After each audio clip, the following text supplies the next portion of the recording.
সন্ধ্যাবেলা আবার যাচ্ছে সারাদিন আমাদের সাথে খেয়ার বোয়াইলে ধান বোয়াইলে করছে এগুলো সন্ধ্যাবেলা যে মোটর সাইকেল জেল ছিল তাই বলছি মোটর সাইকেলে জেল ছিল আমরা শুনছি যে অ্যাক্সিডেন্ট নিয়ে আমাদের ধরা ধরে আসছে আমরা এখানে এটা আসলাম এটা সন্ধ্যাবেলায় আমার কাছে পয়সা নিয়ে আমি মানুষ করছিলাম গো কি করলি আমার গো। বাইক দুর্ঘটনায় মৃত্যু হল 3 যুবকের। সোমবার সন্ধ্যায় ফারাক্কা হলদিয়া বাদশাহী সড়কের মুর্শিদাবাদ জেলার খড়গ্রাম থানার কাপাসডাঙ্গার কাছে দুর্ঘটনাটি ঘটে। পুলিশ জানিয়েছে মৃতদের নাম ঈদ মোহাম্মদ, বয়স 20 বছর, আকাশ শেখ, বয়স 26 বছর, আসলাম শেখ, বয়স 16 বছর।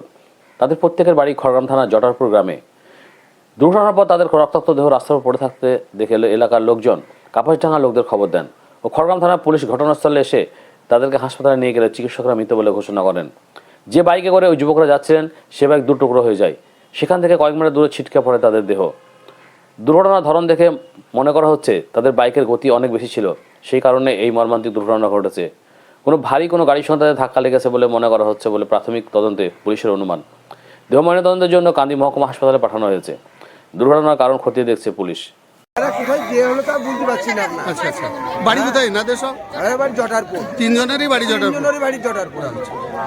দিয়ে সন্ধ্যের দিকে ঘটনাটা সন্ধ্যের দিকে কে হয় কে আপনার? এইটা আপনার লাতি হচ্ছে। কি নাম ওনার? আসলাম। 3 জনই মারা গেছে? 3 জনেই মারা গেছে। আপনার নাম কি? আমার নাম ইদ্রিস আলী। ইদ্রিস আলী, জটারপুর বাড়ি। জটারপুর বাড়ি। স্কুলে পড়াশোনা করতো বাচ্চাটা? স্কুলে পড়াশোনা করতো। কোন ক্লাসে পড়তো? ওটা মনে হয় 3তে পড়ছে মনে হয়।